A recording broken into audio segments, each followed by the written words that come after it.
Hello दोस्तों, dream real job में आप सभी का स्वागत है।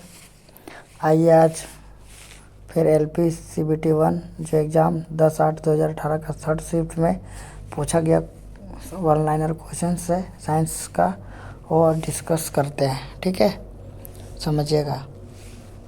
फर्स्ट क्वेश्चन दिया हुआ है कि विद्युत आवेश का SI मात्रक क्या होता है। तो याद रखिएगा, जो विद्युत आवेश का SI मात्रक होता है तो कूलाम होता है। ठीक है, क्या होता है? कूलाम। और देखिए, बोलता है तापीय अपघटन के दौरान अमोनिया नाइट्रेट उत्पन्न करता है। क्या करता है? तो आपका नाइट्रोजन ऑक्साइड और H2O करता है, N2O और H2O। कब? जब तापीय अपघटन के दौरान अमोनिया नाइट्रेट का उत्पन्न होता है। ठीक है, नेक्स्ट देखिए, बोलता है वाहनों के हेडलाइट में प्रयुक्त दर्पण कौन सा होता है। तो याद रखिएगा, जो आपका वाहन में प्रयोग होता है हेडलाइट में अवतल दर्पण होता है, लेकिन बोलेगा वाहन को पीछे का दृश्य देखने के लिए, जो पश्च दृश्य देखने के लिए जो प्रयुक्त होता है उसमें होता है उत्तल दर्पण। कौन सा होता है? उत्तल। और हेडलाइट में बोलेगा तो आपका अवतल दर्पण। ठीक है, नेक्स्ट देखिएगा, बोला गया है कि गति के दूसरे समीकरण द्वारा किसके बीच संबंध बताता है। जब गति का दूसरा समीकरण होता है तो आपका स्थान और समय के बारे में बताता है। कौन सा? स्थान और समय के बारे में बताता है। ठीक है, नेक्स्ट देखिएगा, बोला गया है कि गति निम्न में से कौन सा एक जो होता है धातु या अधातु दोनों के रूप में कार्य करता है। तो याद रखिएगा, बोरान जो होता है वो आपका धातु और अधातु दोनों के रूप में कार्य करता है। ठीक है, नेक्स्ट देखिएगा, बोलता है कि जो कूलॉम्ब है ना, कूलॉम्ब का नियम क्या कहता है। यह भी एग्जाम में पूछा गया क्वेश्चन है। ठीक है, जो कूलॉम्ब है, बोला जाता है कि दो बिंदुओं का आवेशों के जो मध्य आकर्षण होता है या प्रतिकर्षण के बल को परिणाम जो होता है दो आवेशों की मात्रा के अनुक्रमानुपाती मतलब उल्टा होता है, और उसके बीच की जो दूरी होता है उसको वर्ग के मतलब उल्टा होता है, वर्ग के व्युत्क्रमानुपाती होता है। ठीक है, मतलब जो दो बिंदु होता है ना, और जो मध्य जो आकर्षण होता है और प्रतिकर्षण उसके बल के परिणाम के दो आवेशों के मध्य क्या होता है? अनुक्रमानुपाती होता है, और उनके बीच के जो दूरी होता है वो क्या होता है? व्युत्क्रमानुपाती होता है। ठीक है, नेक्स्ट देखिए, बोलता है मनुष्य में अंतःस्रावी ग्रंथि नहीं होता है। तो अंतःस्रावी कौन सा नहीं होता है? तो यकृत बाह्यस्रावी ग्रंथि क्या है? तो बाह्यस्रावी ग्रंथि। और सबसे बड़ी ग्रंथि बोला जाएगा तो आपका यकृत होगा, है ना। सबसे बड़ी बाह्यस्रावी ग्रंथि इसी को यकृत को बोला जाता है। ठीक है, जिसको इंग्लिश में बोलते हैं लीवर। क्या बोलते हैं?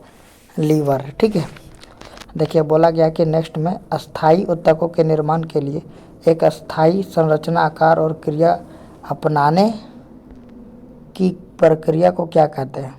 तो याद रखिएगा, अस्थायी ऊतक के निर्माण के लिए एक अस्थायी संरचना आकार और क्रिया अपनाने की प्रक्रिया को हम लोग विभेदन कहते हैं। क्या बोलते हैं? तो विभेदन कहते हैं। ठीक है, नेक्स्ट देखिएगा, ये LP CBT 1 का जो 13/8/2018 है उसमें फर्स्ट शिफ्ट में पूछा गया है कि निम्नलिखित में से किन ऊतकों में कोशिकाएं जीवित होती है, लंबी और कणों पर अनियमित रूप से स्थूल होती है। क्या होती है? स्थूल होती है। तो याद रखिए, आपका कोलन कामा जो होती है आपको नियमित रूप से स्थूल होती है। ठीक है, जो ऐसा ऊतक है जो जीवित होती है लेकिन लंबी और कोनों पर अनियमित रूप से स्थूल होती है। ठीक है, नेक्स्ट देखिए, किस भौतिकविद ने उत्प्लावक बल के अस्तित्व की व्याख्या की है। तो याद रखिएगा, जो उत्प्लावक बल का जो अस्तित्व किया था वो आपका आर्किमिडीज किया था। कौन किया था? तो आर्किमिडीज किए थे। आर्किमिडीज ही तो दिया था पानी में किसी तत्व का जो होता है ना, पानी में जो ऊपर नीचे जो होता है, जो नाव ऊपर उठा हुआ दिखता है या पानी में जो टेढ़ा दिखता है वो आर्किमिडीज ही दिया था। ठीक है, बोलता है कि कौन सा सतही घटना है। तो याद रखिएगा, सतही घटना आपका वाष्पीकरण है। संघनन रहेगा आपका, बहुत सारा रहेगा। ठीक है, वाष्पीकरण रहेगा तो ये आपका वाष्पीकरण हो जाएगा। ठीक है, कौन सा होगा, वाष्पीकरण। ये सतही घटना है, क्या है, तो ये सतही घटना है, ठीक है। वाष्पीकरण क्या, सतही घटना है। नेक्स्ट देखिए, बोलता अपच का इलाज करने के लिए किस प्रकार की दवा का प्रयोग होता है। तो याद रखिएगा, अपच का जो प्रयोग होता है वो आपका एंटासिड से होता है। क्या होता है, एंटासिड से, ठीक है। नेक्स्ट देखिए, बता किसके अनुरूप वस्तु की गतिज ऊर्जा का वृद्धि होता है। तो गतिज ऊर्जा का वृद्धि होता है आपका गति से, ठीक है।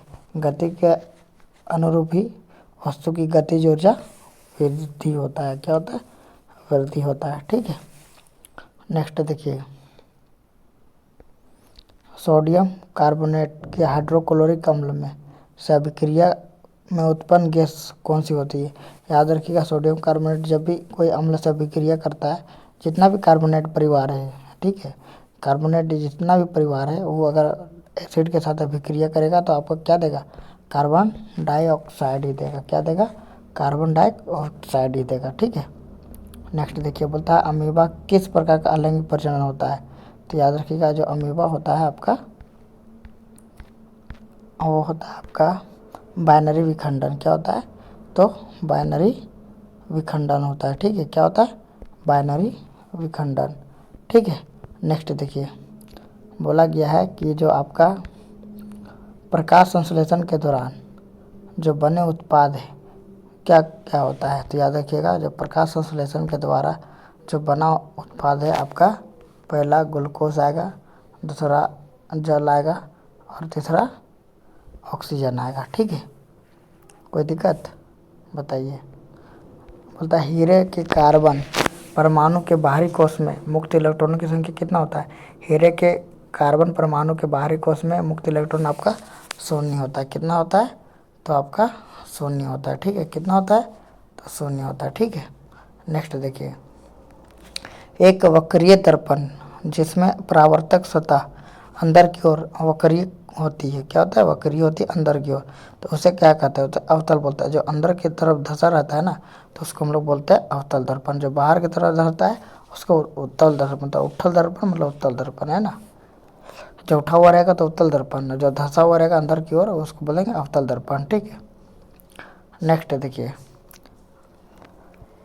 ये LPCBT 1 एग्ज़ाम 13/8/2018 में सेकेंड शिफ्ट में क्वेश्चन आया हुआ है। बोलता है युग्मक संलयन को किसके रूप में परिभाषित करते हैं। तो याद रखिएगा, जो युग्मक संलयन है इसको परिभाषित करता हुआ अंडे के साथ शुक्राणु में एक का संलयन होता है। जो युग्मक संलयन होता है ये परिभाषित करता है कि अंडे के साथ जो शुक्राणु में से एक का संलयन होता है, ये आपका है ना, जो अंडे के साथ शुक्राणु में एक संलयन होता है, ये करता क्या, युग्मक संलयन। क्या करता है, युग्मक संलयन का उदाहरण, ठीक है।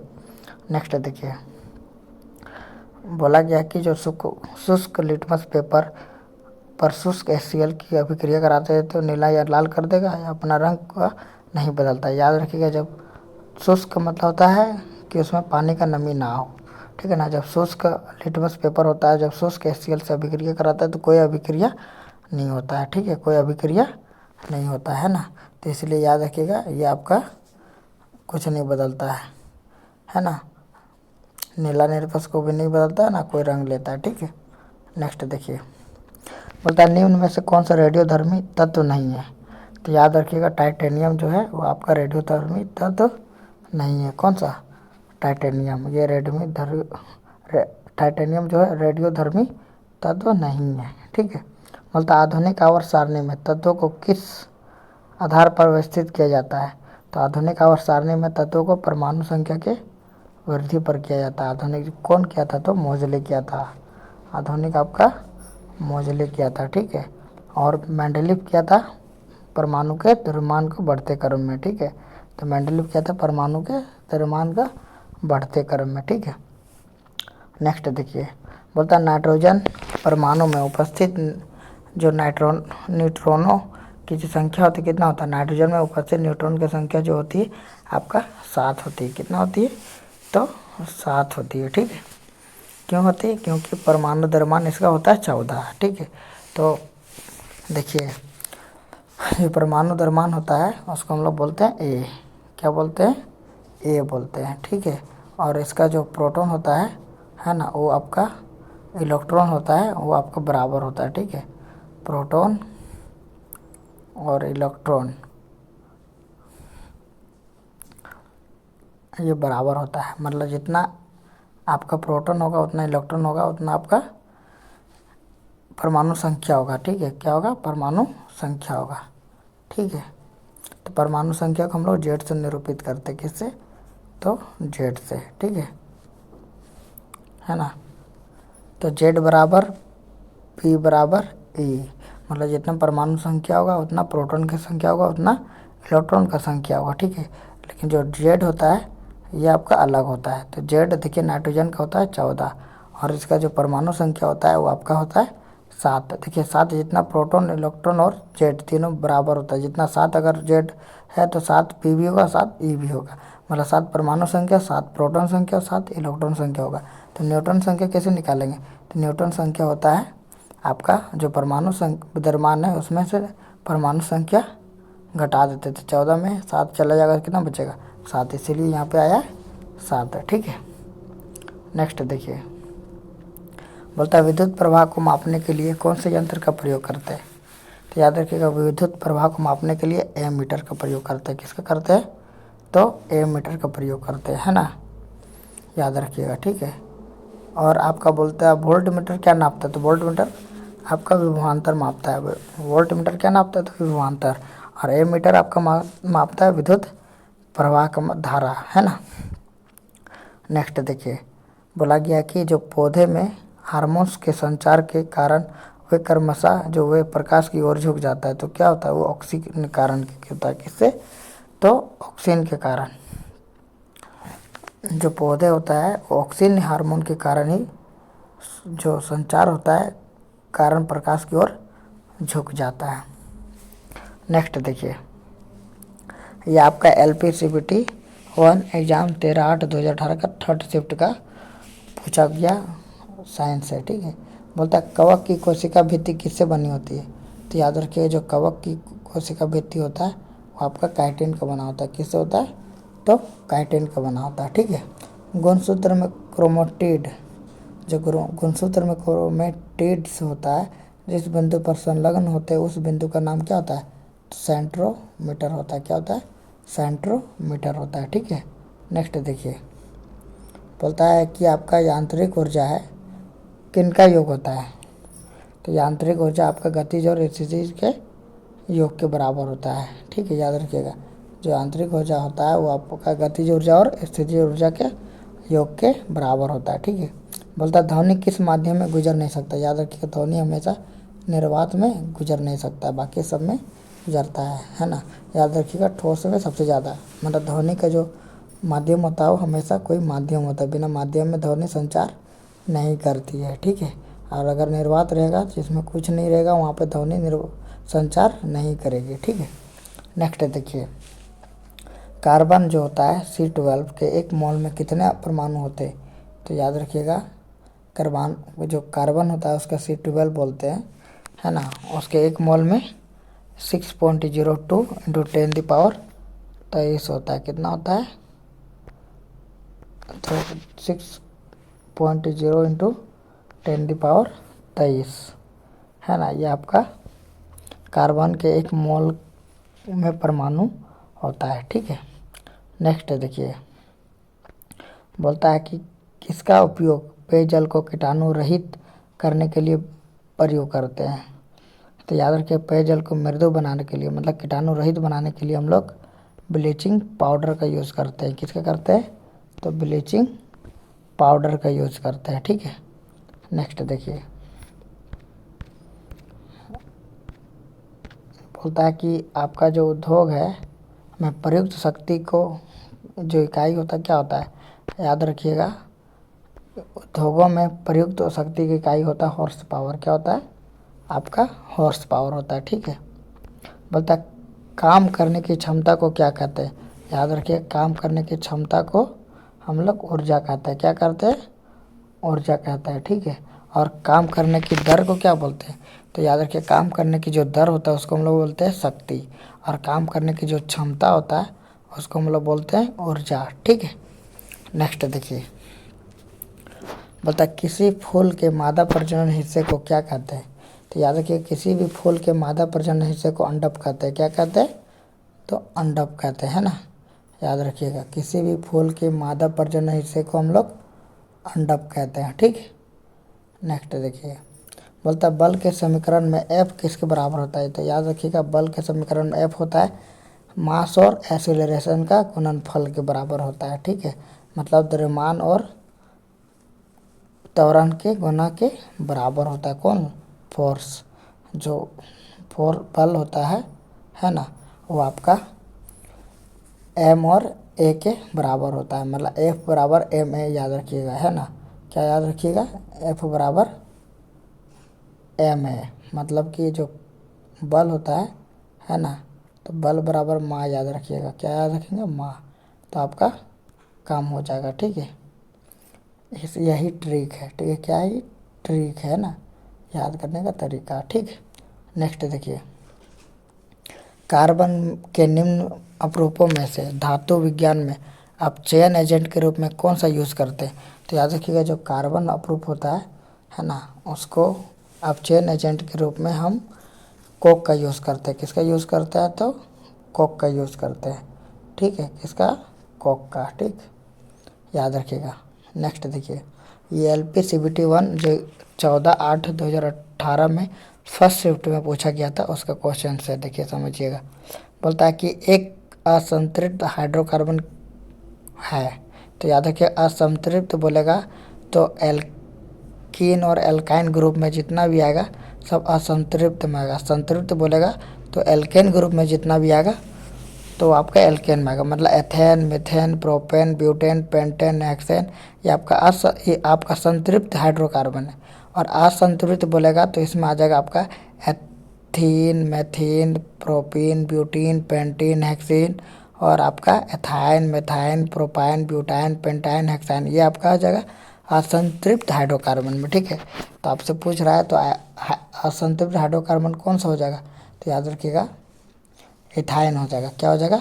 इथाइन हो जाएगा। नेक्स्ट देखिए, बोला है कि रक्त में कौन सा घटक है जो भोजन, कार्बन डाइऑक्साइड और नाइट्रोजन युक्त कचरे का परिवहन करता है।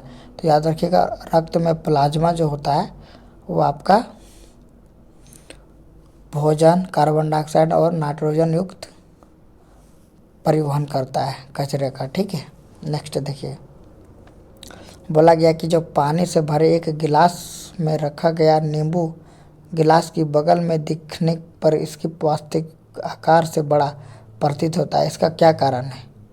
मतलब पानी जो भरा हुआ एक गिलास है, रखा एक नींबू गिलास की बगल में है, तो दिखने पर उसकी वास्तविक आकार बड़ा दिखता है। मतलब जो नींबू का आकार है वो बड़ा दिखता है, इसका क्या कारण है।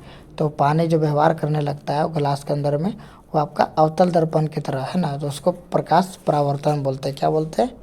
प्रकाश परावर्तन, क्योंकि अवतल दर्पण ही वस्तु को बड़ा दिखाई देता है, और उत्तल दर्पण होगा तो वस्तु को स्पष्ट दिखाई देगा लेकिन छोटा दिखाई देगा। ठीक है, नेक्स्ट देखिए, बोला कि किसी वस्तु द्वारा उसकी स्थिति या विन्यास द्वारा प्राप्त ऊर्जा को क्या कहते हैं।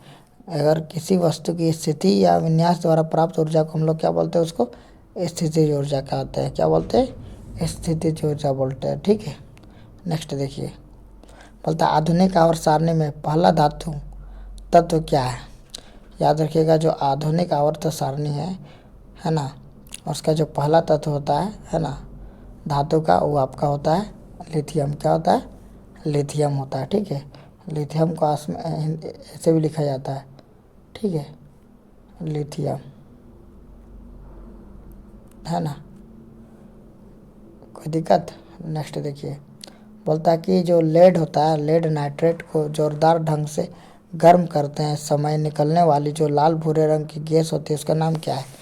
जब लेड नाइट्रेट को हम लोग जोरदार ढंग से गर्म करते हैं तो उसमें जो गैस निकलता है लाल भूरे रंग का, उसका नाम क्या है। तो याद रखिएगा नाइट्रोजन डाइऑक्साइड गैस होता है। कौन सा होता है? नाइट्रोजन डाइऑक्साइड गैस होता है। ठीक है, याद रखिएगा, ठीक है। नेक्स्ट देखिए, बोलता है जब भ्रूण को एक विशेष ऊतक की सहायता से माँ के रक्त को पोषण प्राप्त होता है उसको क्या बोलते हैं? उसको हम लोग बोलते हैं गर्भनाल। क्या बोलते हैं? उसको हम लोग गर्भनाल बोलते हैं। और कहीं कहीं उसको प्लेसेंटा भी बोलते हैं। क्या बोलते हैं? प्लेसेंटा, है ना, प्लेसेंटा, याद रखिएगा, ठीक है। प्लेसेंटा भी बोलते हैं, याद रखिएगा। बोलता है कि सितारों में प्लाज्मा बनने का कारण क्या है? तो याद रखिए, सितारों में जो प्लाज्मा बनता है उसको उच्च तापमान बोलते हैं। उच्च तापमान के कारण ही सितारों में प्लाज्मा बोलती है। बहुत ही इम्पोर्टेंट है, ठीक है, ये वेरी वेरी इम्पोर्टेंट है ना। VVI कर लीजिए इसको, ये आपका एग्जाम में बहुत पूछता है। सितारों में जो प्लाज्मा बनने का कारण होता है वो उच्च टेम्परेचर के कारण होता है, ठीक है। नेक्स्ट देखिए, बोलता है ऑडियोमीटर या ओडोमीटर एक ऐसा उपकरण है जिसका उपयोग गाड़ी में दूरी मापने के लिए होता है। किसका मापने के लिए होता है? तो आपका याद रखिएगा, दूरी मापने के लिए होता है ना। कोई दिक्कत? नेक्स्ट देखिए, बोलता है प्रोटेस्ट जो प्रोस्टेट ग्रंथि किसके नीचे मौजूद होता है? याद रखिए, जो प्रोस्टेट ग्रंथि होता है वो आपका मूत्राशय में होता है। कहाँ होता है? मूत्राशय के नीचे मौजूद होता है, ठीक है, प्रोस्टेट ग्रंथि। देखिए नेक्स्ट, बोलता है LP आपका CBT 14/8/2018 का सेकेंड शिफ्ट का क्वेश्चन है, ठीक है। बोला कि ऑक्सीजन की आपूर्ति पर्याप्त होने पर लो उत्पन्न होता है। कौन सा होता है? जब ऑक्सीजन की आपूर्ति पर्याप्त होती है तो लो उत्पन्न होता है, नीला होता है। कैसा होता है? आपका नीला होता है, ठीक है, याद रखिएगा। कैसा होता है? नीला होता है, ठीक है। नेक्स्ट देखिए, बोलता है संवेग की इकाई को हम लोग क्या कहते हैं? याद रखिए, संवेग की जो इकाई होता है हम लोग हमको बोलते हैं kg मीटर पर सेकेंड। क्या बोलते हैं? kg मीटर पर सेकेंड बोलते हैं, ठीक है। हाइड्रा प्रजनन करता है, याद रखिएगा, जब हाइड्रा प्रजनन करता है वो मुकुलन की विधि से करता है। किससे करता है? मुकुलन विधि से, ठीक है। जब कार्बन डाइऑक्साइड में CO2 में कार्बन की मात्रा कितना होता है? तो CO2 में कार्बन की मात्रा होता है आपका, कार्बन की जो प्रतिशत होता है 27.3 होता है। ये आता कैसे मेरे दोस्त, है ना? देखिए इसके बारे में आप समझिएगा। जो कार्बन होता है ना, सी का द्रव्यमान कितना होता है? 12। ऑक्सीजन का कितना होता है? 8 होता है, लेकिन उसका कितना होता है? 16। 16 दिन में कितना हो जाएगा? 32, है ना। देखिए 32 और 12 जोड़िए कितना हुआ? 2 2 4 और 3 और 1 4, मतलब कितना आया? 44। लेकिन ये है कितना? किसको पूछ रहा? कार्बन का। तो कार्बन है कितना? तो आपका 12 है, और इसको गुना कर दिए 100, क्यों? परसेंट में लाने के लिए। देखिए तो ये आपका काटिएगा तो 4 से काटिए, है ना, 4 तिया 12, इसको काटिए, कितना बार में कटेगा? 11 बार में, 11 चौक 44 होता है, ठीक है। तो आपका कितना आया? 300। 300 को आप 11 से डिवाइड कर दीजिए, ठीक है। तो 11, देखिए 11 दो ना 22, तो बचा कितना? 8, मतलब 80। 11 सते 77, है ना। तो बचा कितना आपका? 77 चल गया तो 3, मतलब फिर 30, तो मतलब पॉइंट, है ना। 30 को 11 दो ना 22, है ना। अब फिर बचा कितना? 3, मतलब बचा कितना? 8, फिर 80, तो 11 सते 77, तो 27 आएगा ना। तो ये 7 जो आता है ना वो बड़ा है ना, तो इसमें एक बढ़ जाता है, तो आ जाता है 27.3, है ना। तो ये जो 27.3 है, देखे कैसे आया? तो इसे आने का विधि से, ये आप साइंस में आपको एक क्लास हम पढ़ा चुके हैं, वो क्लास आप देखिएगा, ठीक है, तो आपको ज़्यादा समझ में आएगा, ठीक है। बाकी नेक्स्ट देखिए, बोलता है कि ठोस कार्बन डाइऑक्साइड को किस नाम से जाना जाता है? तो याद रखिएगा, जो ठोस कार्बन है उसको हम लोग शुष्क बर्फ से नाम जानते हैं। कौन सा जानते हैं? तो शुष्क बर्फ से, ठीक है, याद रखिएगा। जो ठोस कार्बन होता है उसको हम लोग शुष्क बर्फ भी बोलते हैं, ठीक है। नेक्स्ट देखिए, बोलता है जो सूत्री विभाजन के चरण का नाम बताइए। जो सूत्री विभाजन होता है उसका चरण का नाम क्या होता है? जिसके दौरान विभाजित सेल के गुणसूत्र मध्य रेखा पर स्थित होता है उसको बोलते हैं मेटाफेज। क्या बोलते हैं? तो मेटाफेज बोलते हैं ना, याद रखिए, क्या बोलते हैं? तो मेटाफेज बोलते हैं ना। नेक्स्ट देखिए, बोलता है अधातु ऑक्साइड आमतौर पर होते हैं, याद रखिएगा, जो भी जितना भी धातु होते हैं ना वो आमतौर पे होता है आपका अम्लीय। क्या होता है? अम्लीय। और धातु ऑक्साइड याद रखिएगा धातु ऑक्साइड हमेशा क्षारीय होता है। क्या होता है? क्षारीय होता है, ठीक है। और अधातु अम्लीय, धातु क्षारीय होता है। धातु बोलेगा कि धातु क्या होता है, तो धातु आपका होता है, धातु का जो ऑक्साइड होता है ना, तो याद रखिएगा जो धातु ऑक्साइड होता है वो आपका क्षारीय होता है, ठीक है। क्या होता है? तो क्षारीय होता है, क्षारीय, है ना, याद रखिएगा, ठीक है। नेक्स्ट, यदि किसी विलयन से नीले लिटमस लाल रंग में परिवर्तन हो जाता है, इसका पीएच मान कितना होता है?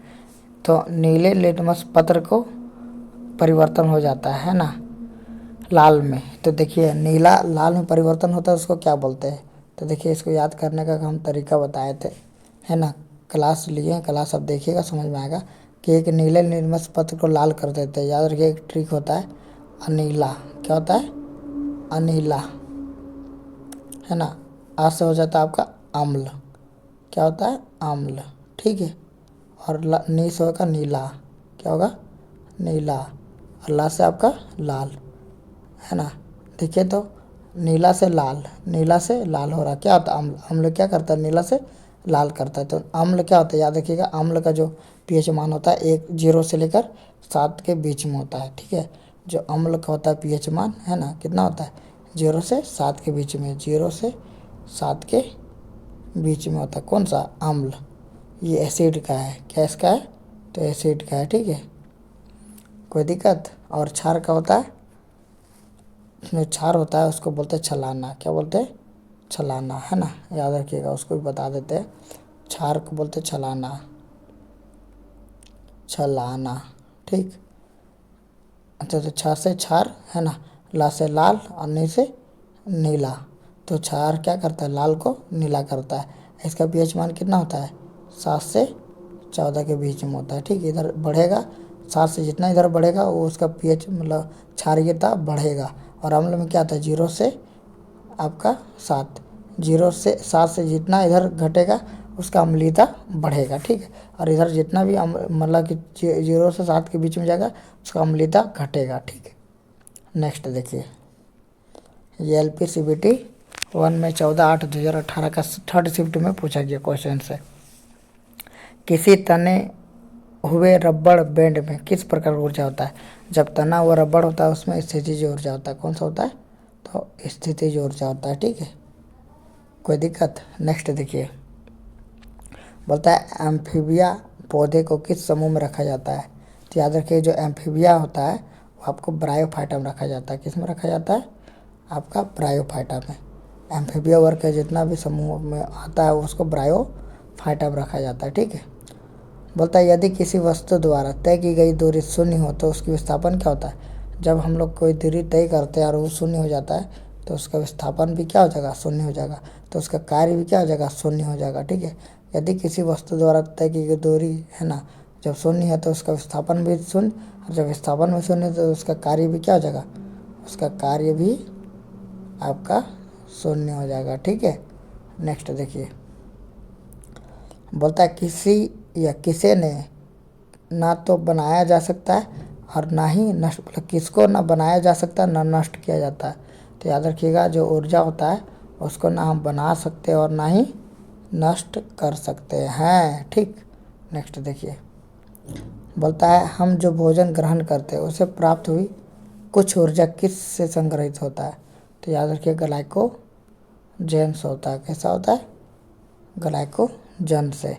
जो हम लोग भोजन ग्रहण करते हैं उससे प्राप्त कुछ ऊर्जा होता है और जो संग्रहित करते हैं उसको हम लोग ग्लाइकोजन कहते हैं, ठीक है। नेक्स्ट देखिए, बोलता है कि जो प्रोपेन का रासायनिक सूत्र क्या होता है? तो प्रोपेन के याद रखिएगा C3H8 होता है। क्या होता है? C3H8 फॉर्मूला होता है ना, क्या होता है? फॉर्मूला क्या होता है? तो याद रखिएगा CnH2n+2, ये होता है एल्केन का फॉर्मूला। तो प्रोपेन बोला है ना। तो एथेन का 1, मीथेन का 2, प्रोपेन का 3 होता है। तो प्रोपेन का 3 तो C3H8 होता है। 3 दूना 6 + 2 8 होता है ना, तो C3H8 होता है, ठीक है। नेक्स्ट देखिए, बोलता है कि सोडियम हाइड्रोजन कार्बोनेट को गर्म होने पर निम्न में से कौन सा गैस छूटती है। याद रखिए जब सोडियम हाइड्रोजन कार्बोनेट को गर्म करते हैं तो कार्बन डाइऑक्साइड छूटती है। कौन सा छूटती है? तो कार्बन डाइऑक्साइड छूटती है। ठीक है, याद रखिएगा। ठीक है, बोलता है विरसनों में कौन सा हार्मोन स्रावित होता है? जो बोलता है विरसनों में कौन सा हार्मोन स्रावित होता है, याद रखिएगा टेस्टोस्टेरोन। कौन सा होता है? तो आपका टेस्टोस्टेरोन होता है ना। याद रखिएगा क्या होता है? टेस्टोस्टेरोन। नेक्स्ट देखिए, बोलता है गतिशील वस्तु की स्थितिज ऊर्जा काइनेटिक एनर्जी निर्भर किस पे करता है? तो याद रखिएगा गतिशील वस्तु की जो काइनेटिक एनर्जी होता है उसको द्रव्यमान और वेलोसिटी दोनों पे डिपेंड करता है, द्रव्यमान और वेलोसिटी पे। ठीक है, बोलता है कि आधुनिक आवर्त सारणी को तीसरी अवधि और 8वें समूह में रखी गई नोबेल गैस को क्या नाम है? तीसरे और आपका क्या बोला है? तीसरे अवधि और 8वें समूह में, तो आपका आ गया आर्गन। क्या होता है? तो आर्गन होता है। ठीक है, तो क्या होता है? तो आर्गन होता है। आधुनिक आवर्त सारणी में तीसरे अवधि और 8वें समूह में रखी गई आपका आर्गन है। क्या है? आर्गन है। पहला होता है हीलियम, फिर दूसरा होता है नियोन, तीसरा होता है आर्गन। ठीक है, उसके बाद क्रिप्टन, फिर जेनॉन, फिर रेडॉन। ठीक, नेक्स्ट देखिए,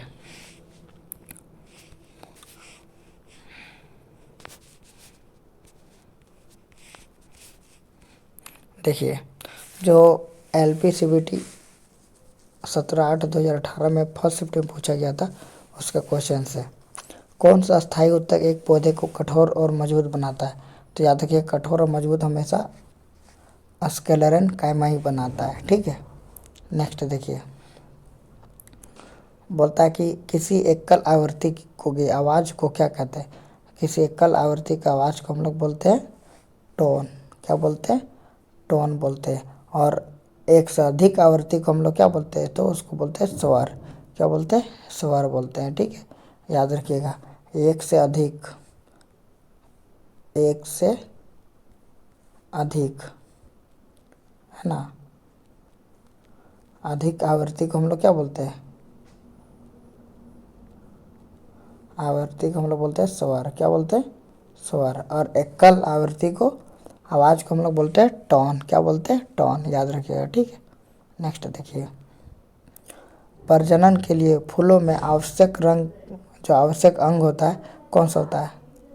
तो प्रजनन अंग के लिए फूलों में आवश्यक अंग पुंकेसर और स्थित स्त्री केसर होता है। याद रखिएगा। ठीक है, प्रजनन के लिए फूलों में जो आवश्यक अंग होता है वो पुंकेसर और स्त्री केसर होता है। नेक्स्ट देखिए, बोला गया है कि एक शुष्क सेल में ऊर्जा को किस रूप में संग्रहित करते हैं? तो याद रखिएगा एक शुष्क सेल में हम लोग रासायनिक ऊर्जा में संग्रहित करते हैं। फिर पूछा गया कि 1 वाट में कितना होता है? तो याद रखिएगा 1 वाट में 1 जूल पर सेकेंड होता है। 1 जूल में कितना होता है? 1 जूल पर सेकेंड 1 वाट में। ठीक है, नेक्स्ट देखिए, तत्वों को उनके परमाणु द्रव्यमान के आधार पर वर्गीकरण करने वाला श्रेय किसको जाता है? तो मेंडलीव को जाता है। किसको जाता है? तो मेंडलीव को जाता है। ठीक है, आधुनिक आवर्त सारणी को धातुओं को कहाँ रखा गया है? तो याद रखिएगा आधुनिक आवर्त सारणी में धातुओं को बाईं ओर रखा गया है। ठीक है, और किसी परिपथ में विद्युत प्रवाह किसके द्वारा संभव होता है? तो इलेक्ट्रॉन की गति के कारण होता है। किसके कारण? इलेक्ट्रॉन के गति के कारण होता है। ठीक है, नेक्स्ट देखिए, ये LPCVT 1 का 17/8/2018 का सेकेंड शिफ्ट का क्वेश्चन है, एग्जाम में पूछा गया है ना। बोलता है कि गति ऊर्जा जो किसके बराबर होता है? याद रखिए गति जो ऊर्जा हमेशा हाफ mv² के बराबर होता है। किसका होता है? हाफ mv² का। जो भार का ऐसा मात्रक होता है वो न्यूटन होता है। क्या होता है? भार का ऐसा मात्रक न्यूटन होता है। ठीक है, नेक्स्ट देखिए, उस विटामिन का नाम बताइए जिसकी कमी के कारण अत्यधिक खून बहने लगता है। तो विटामिन जो के होता है इसके कारण जो इसके कमी के कारण अत्यधिक रक्त बहने लगता है। मतलब रक्त को रोकथाम कौन करता है? विटामिन के करता है। ठीक है, मतलब रक्त जो ब्लड क्लॉटिंग का काम कौन करता है? तो विटामिन के करता है। ठीक है, नेक्स्ट देखिएगा, चूने के पानी में कार्बन डाइऑक्साइड गैस प्रवाहित करने पर यह दूधिया हो जाता है, ऐसा किसके कारण होता है? तो याद रखिएगा, ऐसा कैल्शियम कार्बोनेट के कारण होता है, कैल्शियम कार्बोनेट के कारण। ठीक, नेक्स्ट देखिएगा, बोलता वायु का निरपेक्ष आवर्तनांक जो सूचकांक कितना होता है?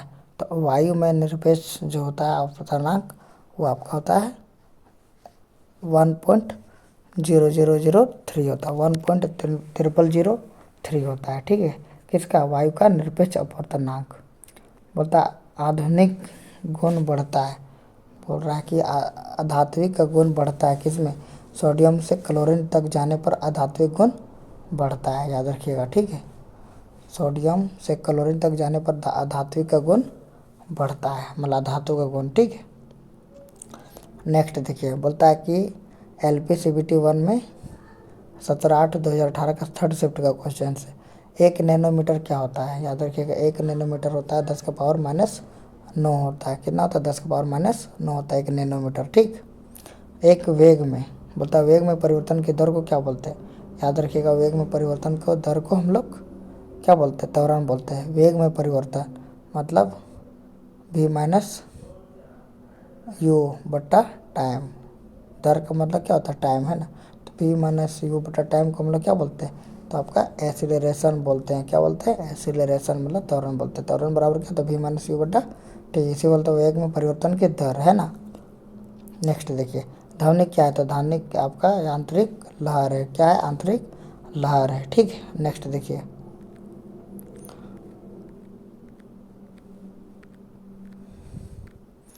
बोलता है यदि कोई वस्तु वृत्ताकार पथ पर घुमाई जाती है तो उस पर किया गया कार्य क्या होता है?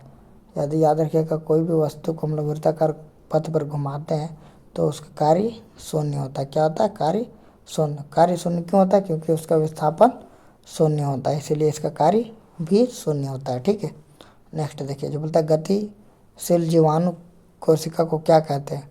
जो गतिशील जीवाणु होता है उसका कोशिका को हम लोग नरयुग्मक कहते हैं। क्या बोलते हैं? तो नरयुग्मक कहते हैं। ठीक है, नेक्स्ट देखिए, बोलता है जो पौधों में पौनापन निम्नलिखित में से किसके कारण उपचार में नियंत्रित किया जा सकता है? तो पौधे में जो बौनापन है उसका नियंत्रण आपका जिबरेलिन अम्ल के कारण उसको नियंत्रित कर सकते हैं। किसके? जिबरेलियन या जो जिबरेलिनस है अम्ल, उसके अनुसार हम लोग उसको बोनेपन को नियंत्रित कर सकते हैं। ठीक है, एल्युमिनियम ऑक्साइड की प्रकृति क्या होता है? याद रखिएगा, एल्युमिनियम का जो ऑक्साइड होता है वो उभयधर्मी होता है। उभयधर्मी का मतलब वो धातु, मतलब आपका अम्ल के भी तरह होगा और क्षार के भी तरह काम करेगा। ठीक है, जो फास्फोरस की परमाणुकता होता है वो क्या होता है? वो फास्फोरस का जो परमाणुकता होता है आपका त्रिपरमाणुक होता है। कितना होता है? त्रिपरमाणुक। ठीक है, नेक्स्ट देखिए, बोलता है अंडा अंडाशय से कोख में किसके माध्यम से लाया जाता है? तो याद रखिए, जो अंडा अंडाशय से आपका डिंब वाहिनी मतलब फिलोपियन ट्यूब से लाया जाता है। ठीक है, किससे? फिलोपियन ट्यूब से, है ना। याद रखिएगा, किससे? फ्लोपियन ट्यूब से। ठीक है, नेक्स्ट देखिए, ये LPCVT 1 में आपका 20/8/2018 में फर्स्ट शिफ्ट का क्वेश्चन है ना। बोलता है कि किसके प्रचुर मात्रा में सफ़ेद फाइबर पाया जाता है? तो सिराओं में जो होता है वो आपका प्रचुर मात्रा में सफ़ेद फाइबर पाया जाता है।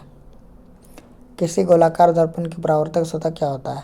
जो व्यास को क्या कहते हैं? तो हम लोग छेद कहते हैं। क्या कहते हैं?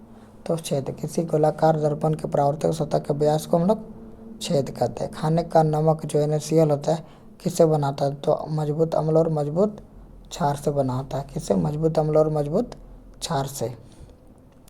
एक फूल के प्रजनन का भाग कौन सा होता है? याद रखिएगा, पूर्ण केसर और स्त्री केसर, उसको हम लोग कार्पल्स कहते हैं। ठीक है, नेक्स्ट देखिए, बोलता है किस परमाणु संख्या वाला एक तत्व एक क्षारीय ऑक्साइड का उत्पन्न करेगा? तो जो 20 वाला होता है वो आपका एक क्षारीय करेगा। ठीक, इसमें से 4 ऑप्शन दिया होगा, इसमें 3 अधातु होगा और 1 धातु होगा। ठीक है, तो धातु जो भी होता है क्षारीय ऑक्साइड का होता है, जो अम्ल होता है आपको अधातु होता है वो आपका अम्लीय ऑक्साइड का होता है। ठीक है, नेक्स्ट देखिए, बोलता है नाइट्रोजन को किस ऑक्साइड को लाफिंग गैस बोलते हैं? तो याद रखिएगा, जो सोडियम N2O होता है, सोडियम ऑक्साइड नाइट्रोजन ऑक्साइड जो होता है वो आपका लाफिंग गैस होता है, जिसको बोलते हैं N2, ठीक। मानव शरीर का पीएच मान कितना होता है? याद रखिएगा, मानव शरीर का पीएच मान आपका 7 से 7.8 तक होता है।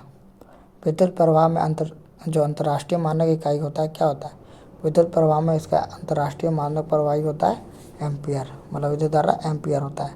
न्यूलैंड्स के आवर्ती नियम, न्यूलैंड्स का आवर्ती वर्गीकरण में 10वां तत्व निम्नलिखित में से किसके जैसा दिखता है? तो याद रखिएगा 10वां तत्व जो होता है वो तीसरे के जैसा दिखता है, ठीक है। आनुवांशिक सामग्री का जो वाहक होता है वो कौन होता है? जो आनुवांशिक ले जाता है, और जो लोअर लक्षण होता है ना किसी का, मम्मी पापा को उसका बच्चा में जाता है तो उसको बोलता है आनुवांशिक सामग्री, और वो लेके कौन जाता है? तो जीन लेके जाता है। कौन लेके जाता है? जीन लेके जाता है, ठीक है।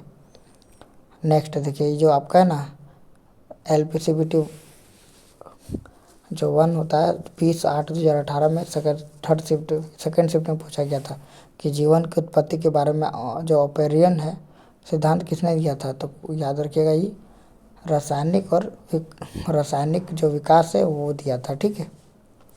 तो दोस्तों आज भर इतना ही रहने देते हैं, कल से आगे की ओर कंप्लीट करते हैं। अगर वीडियो अच्छा लगे तो लाइक कमेंट शेयर जरूर कीजिएगा, और नहीं हो तो सब्सक्राइब कर लीजिएगा। थैंक यू दोस्त, ऑल ऑफ यू।